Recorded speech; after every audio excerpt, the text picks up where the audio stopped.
तर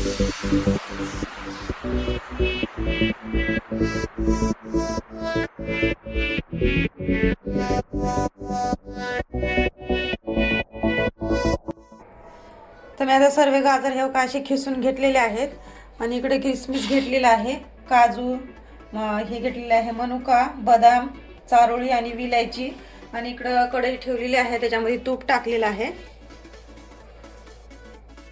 तर सर्वात पहिलं काजू, बदाम, चारोळी, मनुकी आता हे मी तुपामध्ये भाजून घेते.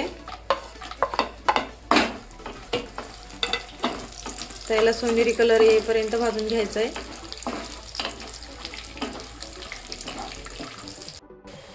तर बघू शकता छान असा कलर आलेला आहे. आता हे गाजर पण घालायचं आहे.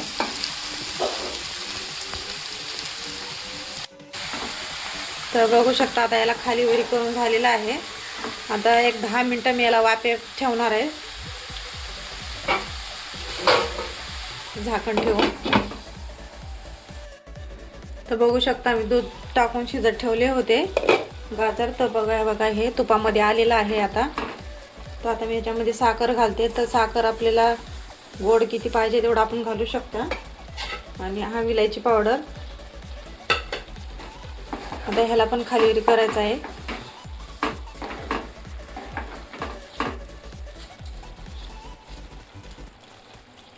आणि आता याच्यावरती झाकण ठेवते.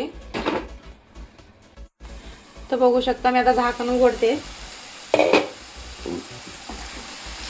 तर बघा हे तुपामध्ये आलेलं आहे आणि असंच तुपामध्ये येऊ द्यायचं, एकदम चवीला छान लागतं हे असं. तर मी ते गॅस बंद करून घेते. तर बघू शकता मी डिशमध्ये काढलेला आहे गाजरचा हलवा. एकदम भारी झालेला आहे. मी घास खाऊन दाखवते. एकदम भारी झालेला आहे, एकदम भन्नाट चवीला, एकदम चविष्ट झालेला आहे. तर भेटूया पुढच्या रेसिपीमध्ये.